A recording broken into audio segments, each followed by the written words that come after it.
E aí, bora entender de vez como funcionam as regras do jogo da lei penal aqui no Brasil? Pensa nelas como se fossem um manual de instruções do nosso sistema de justiça, sabe? São os princípios que garantem que o jogo seja justo para todo mundo. Vamos desvendar juntos como isso funciona na prática. Para começar, uma pergunta que parece simples, mas não é. O que legalmente constitui um crime? Porque não é só um ato que a gente acha ruim ou imoral. Para o direito, a resposta é bem precisa, quase matemática. E entender essa fórmula é o primeiríssimo passo para a gente desvendar todo o resto. E tá aqui a resposta. É a famosa teoria tripartite do crime. Para que uma coisa seja de fato considerada um crime, ela precisa preencher esses 3 requisitos e tem que ser nessa ordem, viu? Precisa ser um fato típico, depois ilícito e, por fim, culpável. Se faltar umzinho desses pilares, a casa toda desmorona e, legalmente falando, não existe crime. Então, vamos lá. O que significa cada pedacinho? Fato típico é quando o que a pessoa fez se encaixa perfeitamente na descrição do crime que está lá na lei. Pensa numa chave entrando na fechadura. Ilícito quer dizer que essa ação vai contra a lei e não tem nenhuma justificativa para ela, tipo legítima defesa. E culpável é quando a gente pode reprovar a pessoa por aquilo, porque ela tinha consciência do que estava fazendo e podia ter escolhido agir diferente. É a combinação desses três que transforma uma ação em um crime. Ok, até aqui tudo bem. Mas agora a gente coloca uma variável nessa conta: o tempo. As leis não são para sempre, elas mudam. Aí fica a pergunta: e se alguém comete um ato, mas antes do julgamento, a lei sobre esse ato muda? Qual delas vai valer? A antiga ou a nova? É aqui que o negócio começa a ficar bem interessante. Olha só, esse slide mostra o dilema perfeitamente. Imagina a cena. No momento 1, uma pessoa comete um ato que era crime pela lei A. Só que aí no momento 2, antes de sair o julgamento, surge uma lei B, novinha, que trata daquele mesmo ato de um jeito diferente. Quando chega o momento 3, o julgamento, o juiz tem um abacaxi para descascar. Qual lei aplicar? A da época do crime ou a nova? A resposta está aqui, nessa regra de ouro, que é um princípio básico do direito penal. Uma lei nova que seja mais dura, mais severa para o réu, nunca, jamais, pode voltar no tempo para punir um fato que já aconteceu. Seria uma baita insegurança. Agora, o contrário é verdade. Se a lei nova for mais boazinha, mais benéfica, ela sempre volta no tempo para alcançar fatos antigos, mesmo que a pessoa já tenha sido condenada. A moral da história é: a lei só viaja no tempo se for para ajudar. E o caso mais radical de uma lei benéfica é a tal da abolitio criminis. É quando uma lei nova simplesmente apaga um crime do mapa. Aquilo que antes era proibido deixa de ser. E quem foi condenado por isso, tudo é zerado. É como se para a justiça penal o crime nunca tivesse existido. Todos os efeitos da condenação somem. E só para não restar nenhuma dúvida da importância disso tudo, esse princípio não é uma regrinha qualquer do Código Penal, não. Ele está lá cravado na nossa Constituição Federal, no artigo 5º, que é o coração dos nossos direitos e garantias fundamentais.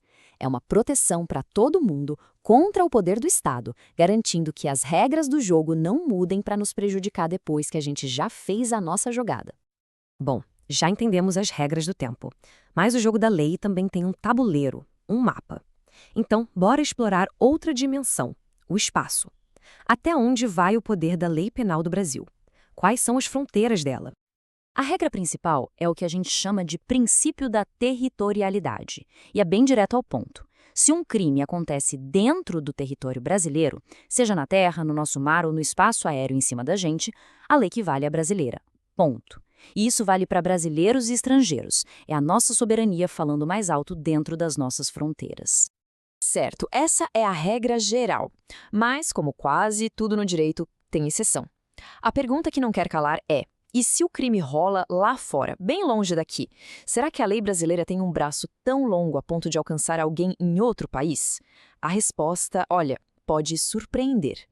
E a resposta é sim, ela pode. É o que chamamos de extraterritorialidade. Em algumas situações bem específicas, para proteger interesses que são super importantes para o nosso país, a lei brasileira vale mesmo que o crime tenha acontecido a milhares de quilômetros. Por exemplo, crimes contra a vida do presidente, contra o nosso dinheiro público ou até mesmo um crime de genocídio cometido por um brasileiro lá fora. Nesses casos, a justiça brasileira pode e vai agir, não importa onde o crime aconteceu. A gente já viajou no tempo, já viajou no espaço, mas e quando o conflito é outro? E quando um ato só parece se encaixar em duas leis diferentes ao mesmo tempo? Como é que a gente desempate esse jogo? Pois é, tem uma regra para isso também. A principal ferramenta para resolver essa confusão é o princípio da especialidade.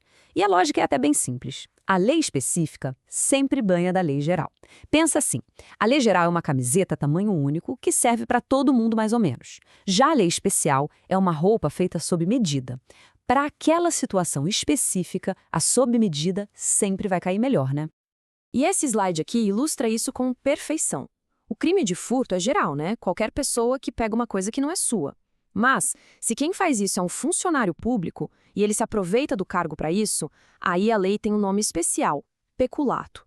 O peculato é um tipo especial de furto.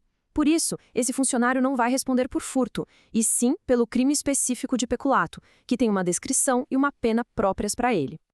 Depois de passar por tempo, espaço, conflitos entre leis, a gente pode se perguntar, tá, mas para que essa complicação toda? Por que essas regras são tão importantes assim?